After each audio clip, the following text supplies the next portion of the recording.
নমস্কার বন্ধুরা, আজকে আমি তোমাদের সঙ্গে শেয়ার করব আর মাছের কালিয়া। প্রথমে মাছ ধুয়ে নিলাম একদম লেবু দিয়ে ভালো করে ধুয়ে, এরপরে লবণ হলুদ দিয়ে মেখে নেব। পরিমাণ মতো লবণ দিয়ে দিলাম আর দিয়ে দেব হলুদ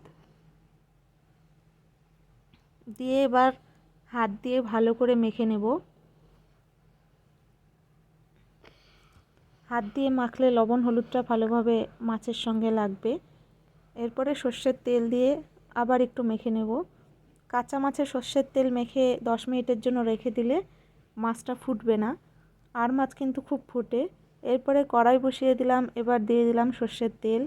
সর্ষের তেল গরম হয়ে গেলে মাছগুলোকে ভেজে নেব। দেখো মাছ কিন্তু একটুও ফুটবে না, এটা একটা টিপস। তোমরা কিন্তু এই টিপসটা দেখতে পারো ট্রাই করে।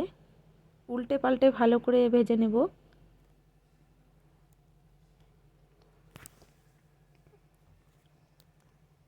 দেখো সব মাছ ভাজা হয়ে গেল। এরপরে এক এক করে মাছগুলো তুলে নেব। এবার মাছ ভাজার তেলে দিয়ে দেব জিরে, শুকনো লঙ্কা আর তেজপাতা। এরপরে দিয়ে দেব পেঁয়াজ কুচি আর দিয়ে দেব স্বাদ মতো লবণ হলুদ। প্রথমে লবণটা দিলে পেঁয়াজটা ভালো করে ভাজা হয়, তাড়াতাড়ি ভাজা হয় পেঁয়াজটা, এই জন্য আমি প্রথমেই লবণটা দিই। এরপরে দিয়ে দিলাম টমেটো কুচি। টমেটো কুচি দেওয়ার পরে আবার কিছুক্ষণ টমেটোটাকে ভেজে নেব, তাহলে টমেটোর সেই কাঁচা গন্ধটা থাকবে না। আর দিয়ে দিলাম আদা, জিরে, লঙ্কা বাটা আর ধনে বাটা দিয়ে এবার ভালো করে মশলাটা কষে নেব। মশলা কষার উপরেই কিন্তু রান্না ডিপেন্ড করবে, রান্নার টেস্ট। এরপরে মশলা কষানো হয়ে গেলে পরিমাণ মতো জল দিয়ে দিলাম।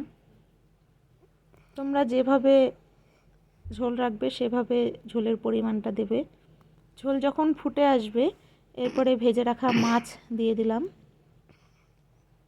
এবারে আবার কিছুক্ষণের জন্য ফুটতে দেব। দেখো ঝোলটা ফুটতে ফুটতে কমে গেছে। তোমাদের যদি ভালো লেগে থাকে অবশ্যই তোমরা ট্রাই করবে, আর যদি ভালো লেগে থাকে অবশ্যই লাইক কমেন্ট শেয়ার করবে।